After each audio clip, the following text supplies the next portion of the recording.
Like, leave it on the field. Leave it on the court. Whatever that goal is, give 100% towards that goal. And guaranteed, whether you reach it or not, you're gonna feel good about yourself. This is the Basu Lifestyle Show. Be sure to like the video, subscribe to the channel.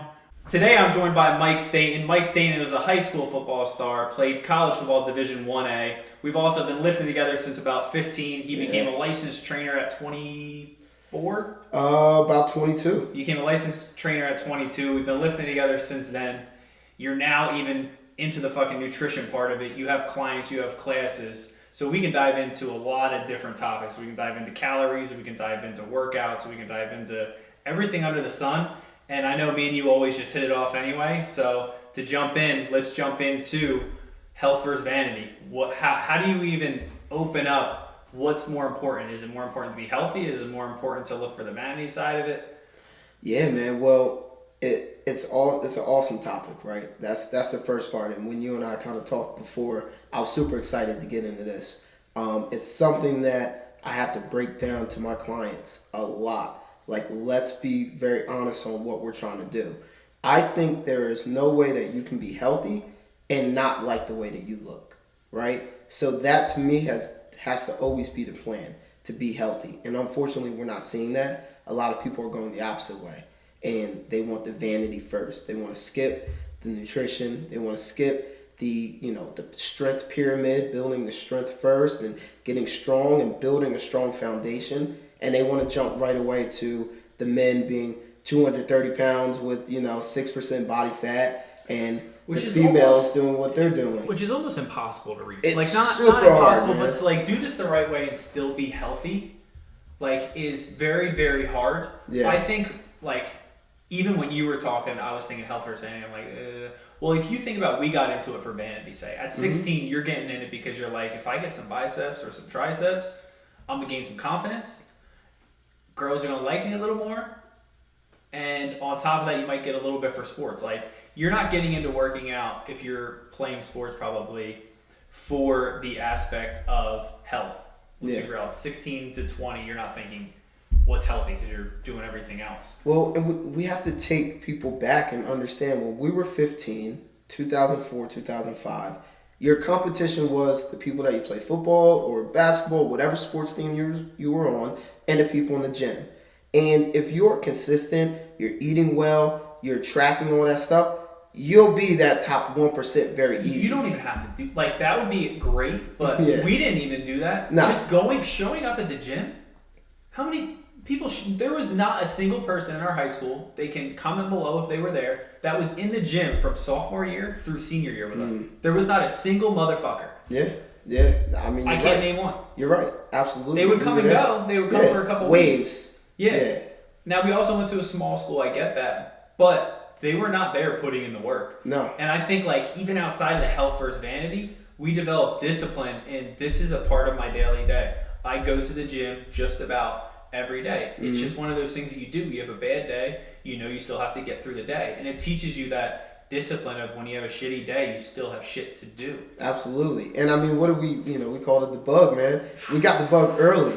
We learned how to do a couple key body parts. Let's not act like our routine was, outlandish. We did a few body parts pretty much repetitive, and we got in the mirror and we flexed, and we were, super happy with our pump. And then that is what kind of led us into, all right, hold on, we're doing bench and incline. Let's try decline. Let's try close grip. Let's try these different variations of these different exercises. And, now here we are 20 years later, it feels like. Which is crazy to say, but. Yeah, so we've been in the game for a long time. But I think it just sucks for the people that are trying now, because we mentioned a crowd that we're competing with of, let's be honest, 100 to 150 people. Yeah, our right? kids were small. Yeah, we had 100 kids on the team, and then, whatever the amount of people you're seeing in the gym, and that's who you're competing with. And you knew the ones that you probably weren't going to get to. Steroids were still a thing back then. Steroids were a thing, and some people were, especially high school, were natural athletes. Absolutely. And that's great, but the fact that we had to work to get to even a point to be good made us have that discipline lifelong. I feel like a lot of people who had those talents and skills growing up that never had to do anything for it, a lot of them fell off a cliff because they thought everything, they were entitled to it. Yeah. Eventually, you start drinking in high school or not fucking working out, people are going to reach you and surpass you. Mm-hmm. Absolutely. And yeah, man, we had some freaks, bro. And I thought that was amazing. That was that was your first direct competition. Like, I'm seeing this guy, and you're seeing, let's be real, a lot of people who were just naturally talented, and you're watching them bang out 225 for like 15 reps in high school. And it was just amazing. I take us now to 2023, and these same kids, and I speak about my little cousin who's in high school, and his competition is like the world because it's in his pocket. Yeah. So he opens up Instagram and he continues to see these people that he feels are like so out of reach, and you kind of forget, like, just start small. Your competition is right there next to you. You know, it's these people. Actually, your competition is in the mirror, but it takes a while to mature into that. Yeah, that's like a whole nother like subject. But I didn't even think about that aspect of it, where it's like you were competing with the seniors as a freshman. You're like, damn, these motherfuckers are big. Yeah. They're competing with every freshman to senior from here to China and back. Absolutely. But like, you can't play that game. No, man, absolutely not. I mean, that was hard. I think, as you know, right around the time we were in school, for us, we used maybe Rivals, I think it was, and you could kind of see the people in like PA and New York, and you'll see a couple guys in the States say 5'10", 220, running a 4.5, and you're like, this isn't real. I don't have to worry about that. Yeah. But yeah, now you can see, you're seeing the highlights, you're seeing their workouts, and you're seeing such a large amount of what we can deem as that top 2, top 3% of the world. But it's in your face, it's on the phone, it's immediately somebody that you feel like, I need to be like that. And it makes you want to skip that foundational period. I think that's what gets young kids into the taking, like, how have you heard of taking testosterone, taking steroids, taking all these performance enhancers at 16, 17, 18? Like, we knew very on a small scale that a few kids were, and it wasn't like, it was kind of frowned upon. You were like, this kid's an idiot. Yeah. Where now it's like, they're getting those eyeballs on social media at that young age because they're taking all that stuff. But like, that is not a long game solution. Now you just set yourself up for where at 17, 18, you're taking all of these things on top of the fact that your hormones are already high, your metabolism is already high, you have the time to work out, you don't really have stress because your mom's taking care of you. Yeah. So like, you're going to peak at 18. Like, in our game, the way we're playing this game, we're going to peak when we die because we're constantly working hard to get better. We're constantly learning and growing. Yeah, at some point it's going to be a little tougher, but like, we have all these skills that makes it easier. That's like when they're like, oh, well, the first million is the hardest. If you lost, you could get it back.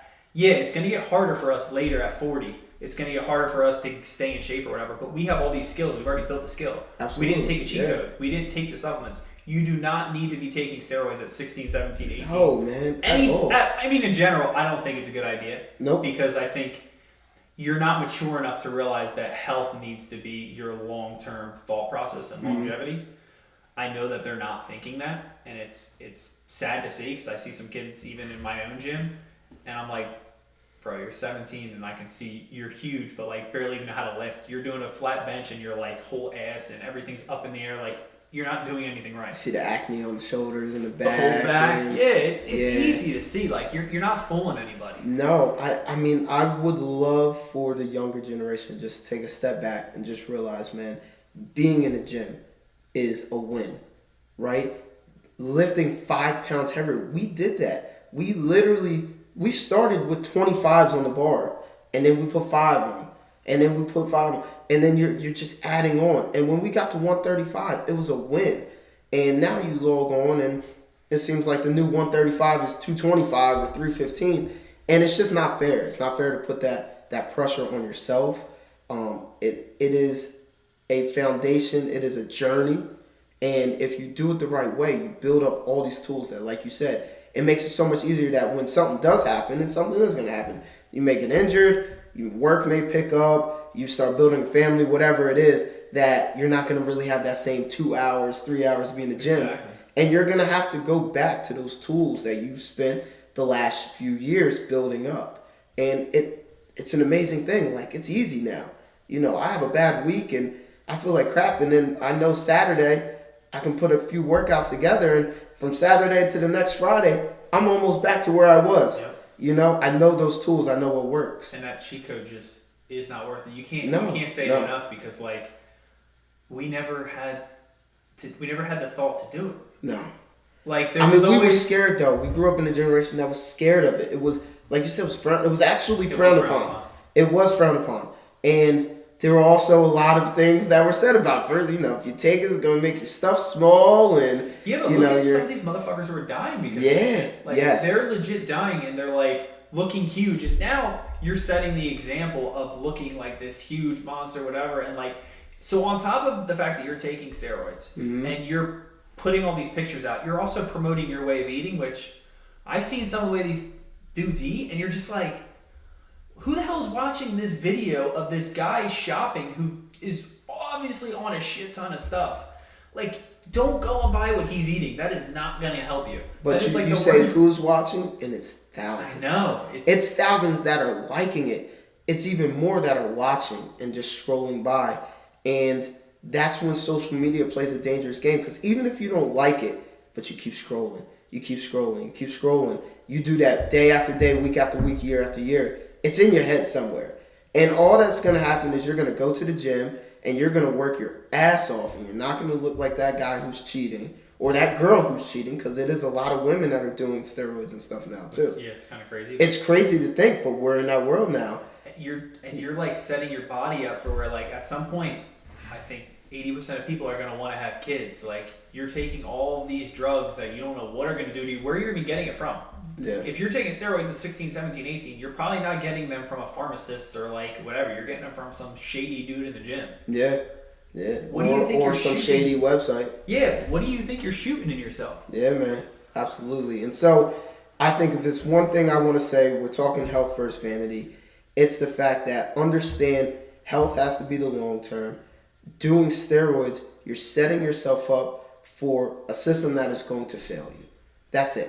There is nothing. There's nothing maintainable. There's nothing in that journey that if you do steroids or any of these other type of drugs for these quick gains, they're not going to stick with. You're not going to have that as soon as you get off of that pill or that shot or whatever it is that you're doing to get these kind of fake gains. Yeah, it's fine to start working out for the vanity aspect of it. Absolutely. Like, if you want to do it as a guy, a lot of guys start working out because they want to get girls or they want to be in better shape, and it's going to help you build confidence, going to help you build discipline. That's great. As you get into it a little longer, you're going to start to see the health aspects of it, and they're going to be another foundation that you build on. And just living a life of building small wins is just going to help you long term. Absolutely. Now, the other thing I wanted to talk about even within this is the body dysmorphia thing. Yeah. That is just life. It's real. So it's a really shitty thing, but it's a really great thing. Because, like, if you looked in the mirror and were, like, average and we're just like, I look amazing, blah, blah, blah, blah, blah, you're not going to work hard. You're not going to try and become better. If you look and you're like, I feel like we've gotten to a point where it's like, you look in the mirror and you're like, all right, I'm good looking. I have some muscle, but, like, you know what? I could lose some here or I could lose some there. Like, you're picking things apart in a good way. Like, you have to do it in a way where it's like, okay, I'm going to work on this area a little more. I need to cut my calories back a little more. I need to do this. I think that's perfectly fine. But I have it. Like, I'll look in the mirror and be like, all right, I look good. Like, but here's where I can do better. There's nothing wrong with challenging yourself to be better. You just have to realize, number one, too, that everybody has it. Yeah. Like, yeah. I don't think there's a single person who could be like, I don't have that. Yeah. In some aspect of it. Look, when I start my classes on Saturday, man, and I walk in there, I put some music on, we start the jog in place, and the first thing I do is I make everybody give themselves a round of applause and be happy that you're here. Because the hardest part is getting here. It's getting there to do the work, right? A lot of times, as soon as you step in the gym, you're going to do something. Even if you walk 10 minutes on the treadmill, you're going to do something. So be happy with yourself for doing the work, for starting that journey, for wanting to be better, right? The body dysmorphia stuff, I think, is so sad. I think as soon as you started talking, man, I think about this young girl that was at the gym that I go to and looked phenomenal. I could have swore she was going to be competing. And, stopped coming for whatever reason that was, and then found out like a year later she killed herself. And all the comments and people talking about her spoke about, whatever demons she might have been fighting. And I think that's so sad that, that maybe part of that could have been her looking in the mirror and not being happy with who she was. And she put in tons of work, man. Tons of work. And so I think if you're there, you have to just start with a baseline of just be proud of yourself that you're there. And it may not be a good workout. I think Joe Rogan and Jocko, they talk about that all the time, man. Sometimes the workout just may be some kettle swings and burpees. Like, it is what it is. Be happy that you got that in.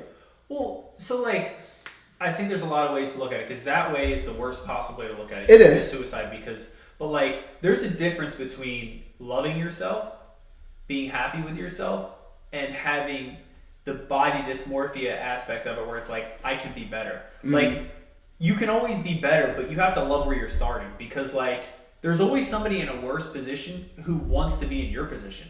Yeah. You know what I mean? Like the one like Instagram thing, it's like, while you're walking, you see a guy on a bike. The guy on the bike, he's like, man, I wish I was the guy on the bike. The guy on the bike's looking at the guy in the car, and he's like, man, I wish I was in the car. The guy in the car is looking at the guy flying the helicopter, like, oh, I wish I was the guy flying on the helicopter. Yep. Like, there's always room to grow, and there's nothing wrong with looking at that guy like, oh, I want to be that guy. But also start your day by saying, I'm grateful to be me. I'm grateful to wake up. I'm grateful to be healthy. Yeah. And have the opportunity to get better. Absolutely. 100%. I can't disagree with that at all.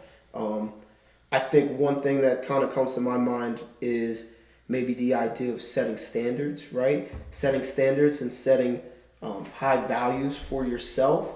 And like you said, that's amazing. You should want to reach that standard that you set for yourself. Because like you said, you start with that low standard of, well, I'm right here and I'm okay with it, then that's probably where you'll be. And you'll stay there. Or go even lower because you're okay at this middle ground.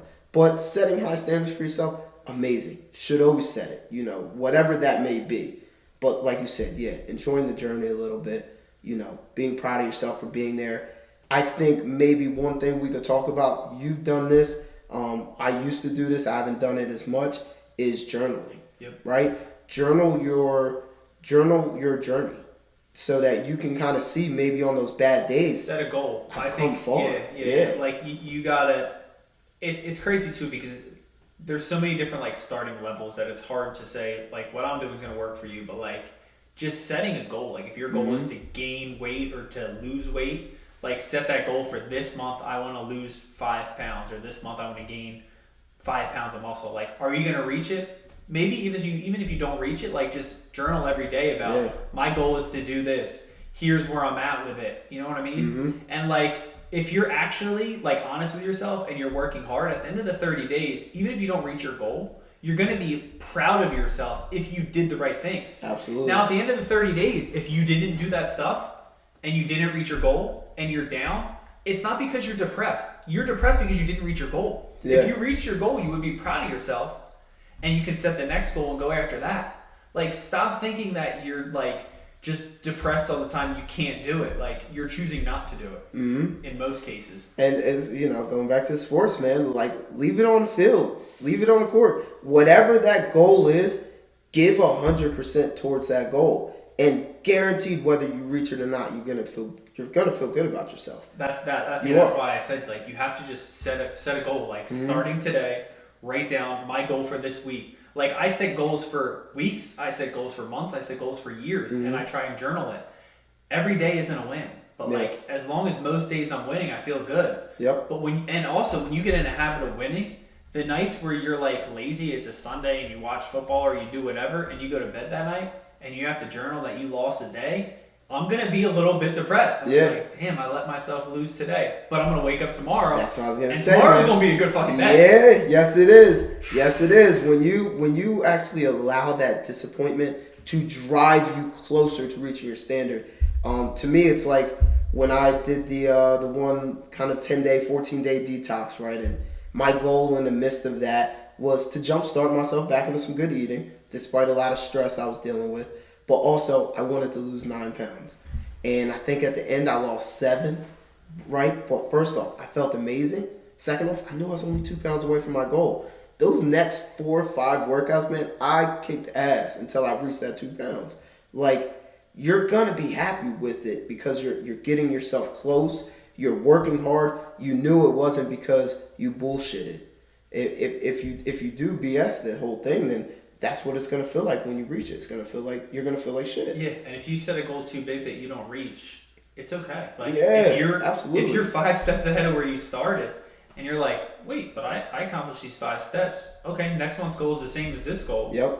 I'm gonna do fucking good, and I have these little skills and little things I learned along the way, and you're just gonna compound. Absolutely. And so that's why I think it's amazing that we have this phone in our pocket that we can look up workout plans and we can do all this stuff on the phone, right? But I think one thing that's maybe missing is writing it down, having something with you, carry it around, and just mark what you've done.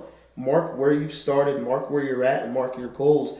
But like you said, seeing that you're 5 steps ahead of where you just were. Like, that's an amazing thing. How can you be down on yourself if you're 5 steps ahead of where you were? You absolutely You wanted can. to be 10 steps, but guess what? Now you're starting on step 5 for next week or next month. Exactly. And you're 1 step better. And so yeah, I think going back to the first part that we were talking about, that, that health versus vanity and leading into the body dysmorphia and things like that, right? I think it's interesting because we're 32. We're kind of right in the middle, right? We just left, it feels like it was a while ago, but we really just left that phase behind us where we're strictly in it for the vanity and we ate and we drank like shit. Now we're building our families. We're both happily married. We have, some good things coming. And now we're thinking about being there, but feeling our best and being our most optimal. And this is my biggest thing, being a father figure, not the dad bod guy. Like, I don't know how that became a thing.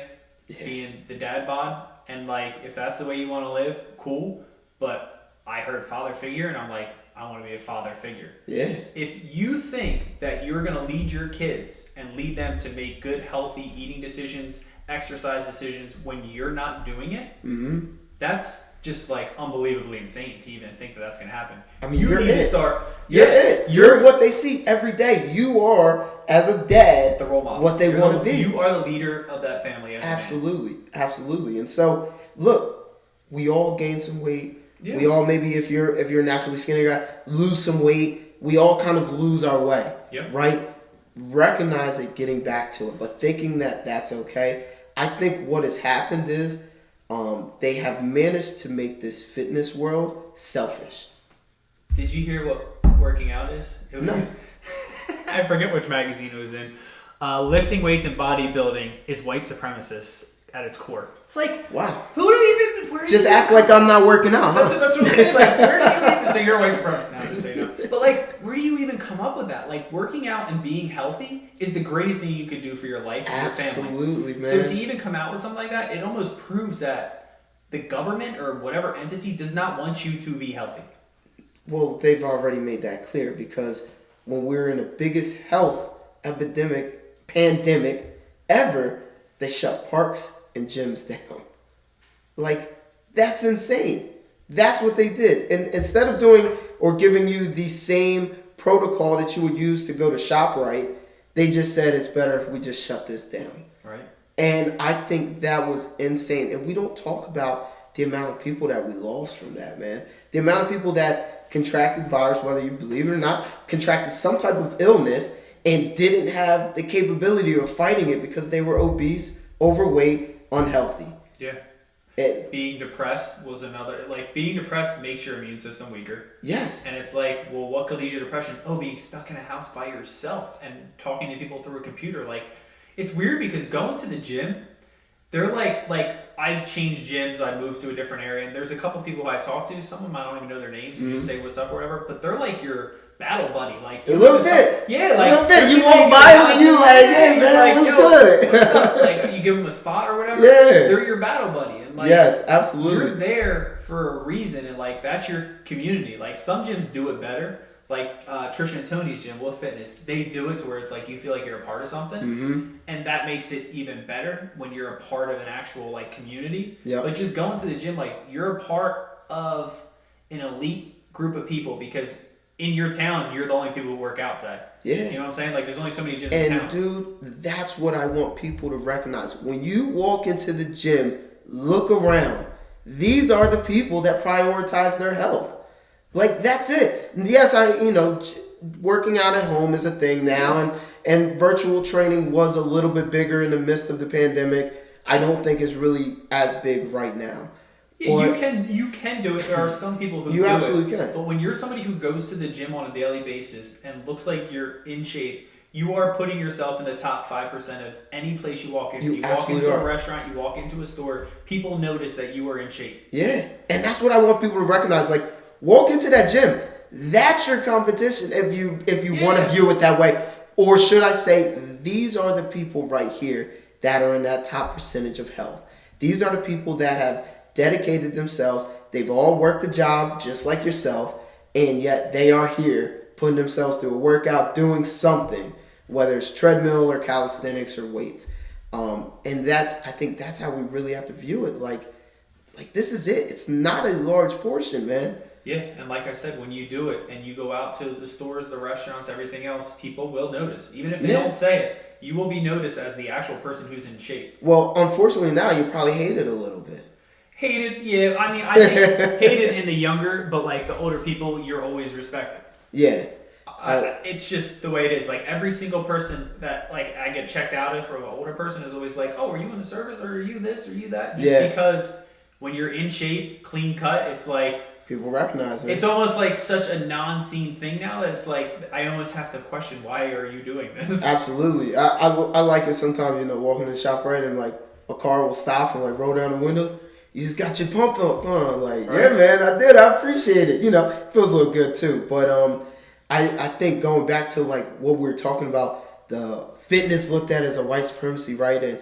And I keep seeing and I hear things about it looked at as being selfish. I think that is the best, most selfish thing you can do is prioritizing your health. Now, I think there's ways to go about it, right? I used to have a lot of postpartum clients, and some of them, their husbands would be, leaving at 5 a.m., wake the baby up, go work out, and then go to work right from there. And like literally, no family time, right? I think there's ways you need to be transparent in a relationship about how you're going to do what you need to do. But I think being selfish about it, I think it's amazing, because if not, man, it's not good. There's nothing good that comes out of not prioritizing your health. If you don't, like, it's the stupidest saying ever, but if you don't love yourself, you can't love someone else. So, no, absolutely not. And do you want to drag someone else down? Like, think about how many people we know who got into a relationship and they both gained 50 pounds. Yeah. You look at both of our relationships, we both grown, both like looks-wise, stayed in shape, and then also we're always looking to get a next accomplishment. Like, these things lead into other things. Absolutely. Where other people get comfortable in a relationship, get that comfort weight, get set in that comfort job, get set in that comfort like house or whatever, and it's just like, this is how we live now for the rest of eternity. Yeah. Like, setting the standard in the gym sets the standard in your life for your whole life. Absolutely. I think one thing I think about too a lot, and I don't know what the stats are, I would actually be interested to find out. It seems like we're having kids later. Yes. Right? I mean, it definitely feels that way, at least. It feels that way for us, for sure. Yeah, for sure. No, like everybody we see is just either having kids or having kids. I mean, my parents, by the time they were my age, were already onto my younger sister. Yeah. And, quite a few of them had them in the mid-20s or maybe even younger. And so it seems like, one, we're going into a different culture of having kids later. And so, therefore, as the man, and we speak about being men, are you really at your best being maybe in your 40s, having your first kid, being out of shape? You can't do anything with them. There's no way you feel your best looking and carrying a whole bunch of extra weight, eating crap. You're just not. There's no way you are your best self. And if you're not giving your family your best self, then you're doing them an injustice. I fully believe that. No, I absolutely agree. That was the whole reason for starting the Bossy Lifestyle, was building a superior you. This is a lifelong journey to become mentally, physically, financially better. Yeah. And listen to that. It's not that complicated. People are going to take that superior. Yes. Superior version of me. Be the superior version. Be the best version today that you have ever been in your entire life. But man, how many times do we talk to somebody and the only person they talk about, only version of themselves, is senior year of high school. Bro, if you're still talking about high school or what we did when we were in our 20s, it's like, that's cool if that's the way you want to live, but like, I want to talk about the future. I want to talk about what we're doing now. Like, that's what excites me. When people want to talk about like high school or say college or like early days of whatever or like the game, like that's very small talk, which I can make. But like, if you start talking to me about finances, about working out, about the future, about your goals, I am gonna fucking drool because I'm excited to have this conversation. Oh yeah, you pep up. I don't want to have your. I've seen you pep bro, up. Like, it don't take much. If I'm sitting and someone starts talking financially, blah blah blah blah, I'm like, wait, what? Like, I want to grow. If you're somebody I can learn from, I'm all about it because I want to become better. Yeah. And it's funny because like, this lifestyle has just become what I kind of feel and live by, and like I have little stuff all over the house. Like I even made one for our daughter's room already because I'm like, this is, even if it's just us, like even if we just live by it, like imagine just our family, our kids growing up thinking, I'm going to become a superior version of myself every day. I'm going to work hard. Man. Like, can you set a better standard? Like what you, if your parents asked you when you were 5 what you live by, if they asked me, I'd be like, I don't fucking know. Yeah. My crazy ass kids are going to be like, I'm becoming a superior version of me. Yeah. Look, a good friend of both of ours who we both know, he had his son later in life, and he's an amazing father. I speak very highly of him. One thing he did, he said, this kid's like 2 now, so it's been over the last 2 years. He says he has him look in the mirror and just speak affirmations about himself, being very solid in who you are, and realizing every day is a chance to get better. I'm going to be better, I'm going to do better, and I'm capable of doing that. We didn't, well, at least me, so like, I didn't have a lot of the things that I want to give, but we still had enough belief in ourselves to where it's funny because Megan, we were at some thing recently. There was high school kids in big groups, and I was like, me and Mike were never big group guys. Like we could not blend into big groups because, and we tried a little bit too, bro. We did. It just wasn't us. When man. You're confident and strong in your beliefs and where you stand, you are not sometimes going to fit into a big group because you are not a follower. No, I'm not going to fit in because if you're doing something I don't want to do, I'm not going to do it. Yep. And we saw some kids do some stupid stuff, man. And as soon as we saw it, we knew. We were like, we're good.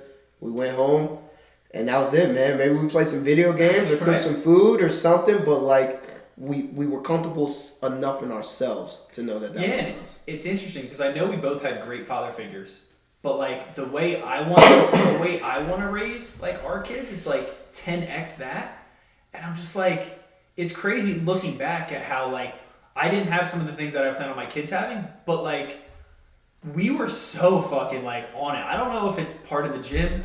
I know it's like obviously like I said having the father figure. Yeah. But like we were on it. There was no like, oh yeah, we would go to like some parties, we would do a few things, but like we weren't gonna fucking sit there and smoke the weed and fucking do the coke and like get into whatever crazy cars that they were driving. Drunk. Like we were not. There was a 0% chance that I was getting in and doing that. And it's just like standing strong in your convictions and your beliefs is an amazing thing that you have to develop at a young age, especially as society gets crazier and crazier. Absolutely, it's building that confidence, but doing the work to build that confidence. And doing the work to build that confidence is, it doesn't just, you can't just wake up and have that confidence. I think that is maybe a little false belief right now. It's like, you know, because of who I am, I'm gonna feel confident. It just doesn't work that way. It takes a level of understanding yourself, and it takes hard work. Like, you know, we talk about walking out those parties. It wasn't the easiest thing, man. You know, we were kids. We wanted to be around the girls. I was gonna say the hot girls. Yeah, like that's where we wanted to be. But we were confident enough and disciplined enough in our beliefs to do that, to the point that it became automatic. It was like as soon as we saw the stuff that we weren't about, and that was even some of the college parties we went to, and we were like, all right, guess it's time to hit the diner because that over there is not something I get involved with. Yeah, this is going to get worse and worse. This is not going to go good. Mm-hmm. Like when you're in a situation, especially as somebody young, and you get that intuition that something is wrong, that this is not the place you should be, fucking leave. I don't care if it's your one friend leaving. Yeah. Who cares if you're leaving that party? Don't leave behind, obviously, your girlfriend or a family member. Yeah, but get that person and get the hell out. Who cares? They can bust your balls about, oh, you left because this is your pussy. That is perfectly fine. Man, I remember being like so oblivious, and you tapped me on the shoulder, and you're like, "It's time to go, bro." And I was like, "Man, what?" And I looked, I was like, "Oh yeah, it's time to go." Yeah, And when you walk upstairs and there's 5 people sitting around a table sniffing coke off the table, yeah, man, it is probably time to. it's time to go. It's time to go. You grab your battle buddy, and y'all hit the road, man. And that's it. But like you said, be confident. Work towards building that confidence, and that starts with the essential things that you have to do. It starts with the fitness. I don't think people fully understand when you are in great shape and you feel good and you don't have that cloud, that fog in your head. Man, it is so easy to say no to stuff.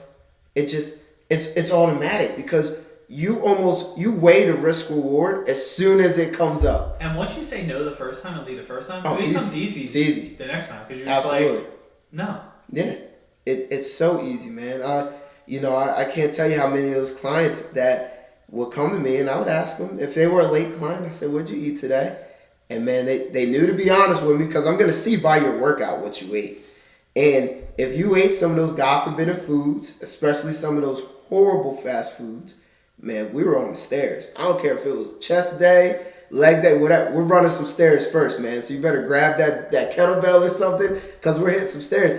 You have to be disciplined enough to put that negative stuff, put it in your head, and recognize this is bad. I don't do bad. This is good. I do good.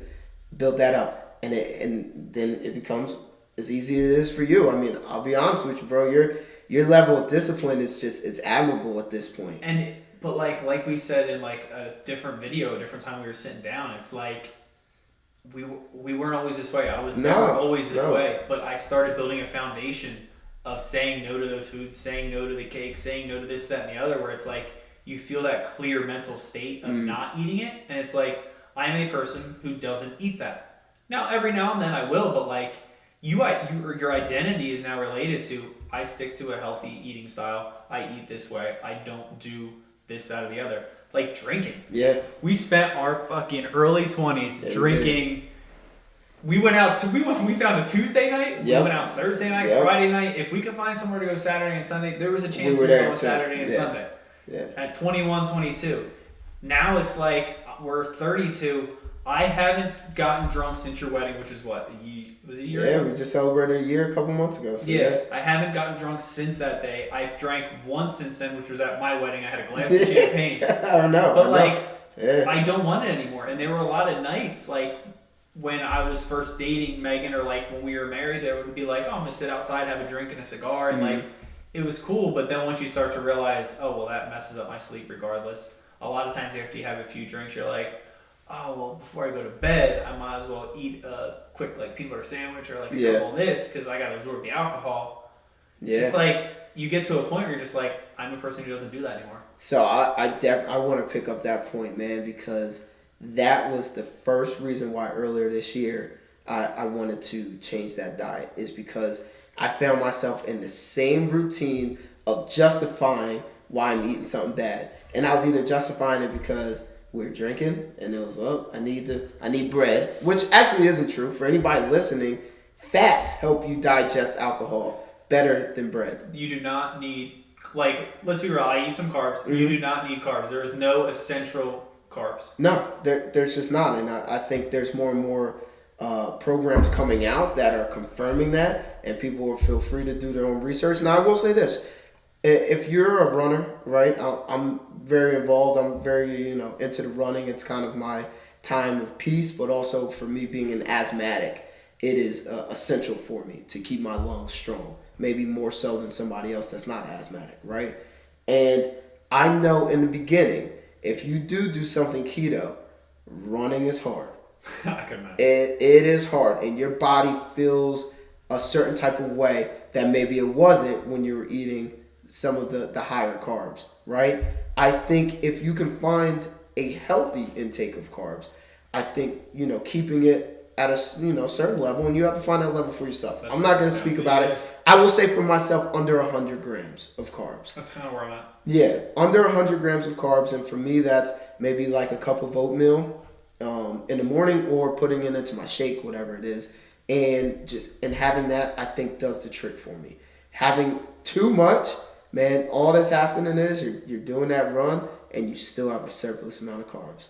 And the only thing carbs are going to turn into that people need to fully understand, carbs only turn to fat. That's it. You're not crapping out carbs.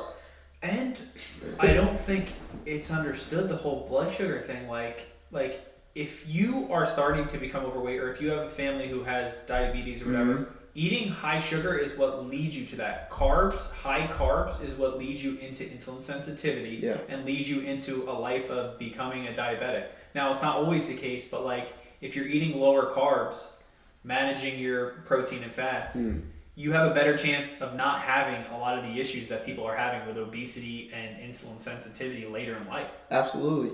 I think you kind of said it the best earlier, and that's the fact that you turned into more carnivore-ish, right? Because you still eat veggies, but you turn to it because the ingredients are simple. And giving our bodies that work so hard to do everything that it's doing on a daily, and it's tasked with more stuff, I believe, than ever, giving it food filled with 50 different ingredients that really aren't real. No. They were created somewhere in some lab, and there's probably not even a legitimate study on the long-term effects. And I was going to say, like, because people will be like, oh, well, my parents ate that. And it's like, if that ingredient list is probably not the same, even for like it's 5 not, years. I'm it's saying not, like every man. 5 years, Yes. if they can find a chemical that is cheaper to manufacture, they are going to do it. The beef is still beef. Yeah, maybe they're doing a few things to the cows with hormones or like whatever, but like the cow is still the goddamn cow. Yeah. And I mean, and once again, we're saying striving for perfection. Yeah. We're not saying that the beef is perfect or the chicken. We're not saying anything is perfect. But what we are saying is that there are a lot of things out there with a whole lot of ingredients. And it is not the same stuff that our parents had, that our grandparents had, that our aunts and uncles. It's just not. It's not the same. And I even go into the fitness world, the supplements, man. Huge. I used to be a huge GNC junkie, bro. Wait, that is a whole different video on supplements. Yeah. To get into supplements? Yeah. Oh my god. Especially where we started with the pre-workouts. Absolutely. I remember having to hold my breath to drink some of those things in the beginning. I mean, I remember, Jacked coming out and you had to walk outside because you turned bright red. Yeah, you took it once. But how many times did we take, not to go too far into it, but how many times did we take a supplement that a few months later, all of a sudden it was off the shelves. And then a few months later, it was back on the shelf, couple different colors or something. And it's like, you look on the back, it was something totally different in there. It was no longer what you took. I think it was Craze. Craze, Craze had a sister drug of crystal fucking meth. Yes, it did. It's like, where do you think that that's okay to put in a supplement? Oh, there were ones out there that I remember, prior to going into the job. And I was like, all right, I want to make sure before I get this job that I'm good. So I had somebody who was, chemist, chemical engineer, whatever, look at some of the pre-workouts I was taking. And dude, I stopped them right away. It was like albuterol, chemicals, and this type of steroid type of chemical, and break off of this and this and that, and dimethylene, and I don't know. I'm probably not saying the right words, but I'm saying, like, you had to take these chemicals and Google them, and it was a lot of them. And I was like, hold on, all this for an hour workout? Like, I'm good. I threw that shit away because you didn't even know what it was. You had no idea what it was and how it was going to affect you. I mean, that's crazy. Yeah, I mean, we've come a long way where they now have, certified manufacturers, CMF, certified manufacturing facility. Look at any pre-workout or supplement you take, see if it has that stamp on it. That means that they're using chemicals that are legal and they're making it a decent way. They didn't have that when we were young. We were taking Super Pump, which was like 8 scoops, and it made you shit your brains out. Yeah, Super Pumps, also Super Dumps. Like, there was Super Stack. Like, a lot of those drinks, man. And I mean, and I got into the pre-workouts a little late, but even the proteins, man, they had me jacked up, and I just thought that's what it was supposed to be. First off, you figure I'm not supposed to crap because you look at the bodybuilders and their guts are huge, and you're like, well, my gut's huge right now. I guess I'm supposed to look like that guy. I'm heading in the right direction, yeah. But you go to the top, and it's realizing that you're supposed to feel good. When you start this journey, you're supposed to feel good. If you are not feeling good, you're doing something wrong. Yes. You know, if you are bench pressing, squatting, deadlifting, and every day you wake up, your knee, your back, and your shoulder are killing you, that is not the program for you. If you're 17, 18, yeah, and you're feeling joint soreness and all Yeah. that, like lift heavy, cool, but take it slow and don't be trying to do 1 or 2 reps every time you work out. Like, what are you accomplishing? Yeah. What are you doing this for? Yeah. What is your goal? What is your goal? And here's the thing. What is your goal? And look at somebody who had the same goal who is now 20 years older. Mm-hmm. That's what is the most important thing. Oh, yeah, man. Like, if you look at somebody who was doing that for 10 years, they probably had knee surgery or had their shoulder done or their back done, some kind of issue, and it's like, oh, I'm only going to do it for a couple years, but why are you doing it? You only get one body. I mean, let's talk about the king, man. Ronnie Coleman. Crippled. Has to walk with a walker. And I had his stuff plastered on my wall, man. I wanted buys like him and quads like him. And I mean, I was convinced that I was going to do enough pull-ups to look like Ronnie Coleman. And I don't think it's anything wrong. That is still, from a workout standpoint, dedication, discipline, there's nothing wrong. You cannot ever trash somebody that achieves what he achieves. But I think we also have to understand that not everybody is physically built to do that. And a lot of that stuff is just not sustainable. And if you're 17, 18, are you going to take steroids for the next 40 years, knowing that you're going to have to keep doing it? And if not, you're going to shrink up. And also, is this your profession? If it's your profession, that's up to you. Whatever. Yeah, man. But, you're not going to be able to stick to that. What is the point of starting this now and in a year realizing, you're fucking your body up? Maybe I shouldn't do this. I don't care if you're doing less. I was watching, it wasn't Ronnie Coleman. I forget the other guy's name. And he was like, I was taking less than the other guys. I'm like, but you're still taking it. You're still taking it. Which is cool. Yeah. It's your whatever. But don't say I was taking less than the other guy. That's like saying you're fucking shit-faced at a party and that guy's more drunk than me. You're still drunk. You're still probably not making the best of the choices. Absolutely. I mean, look, I went through that phase a few weeks ago where I was watching some of those old bodybuilding shows, man, and some of the stuff they talked about and justified was absolutely insane. So once again, going back to what we talked about with the food, do your own independent research. And see what works for your body. And see what works. Yeah. You really have to do an elimination diet to figure out what your body agrees with. Mm-hmm. I think you got to tell folks the elimination diet, man. They're going to have to stay tuned for a different video. All right. This is just health and vanity. Yeah. So you decide what's more important, the vanity aspect or the health aspect. And make sure you leave a comment below.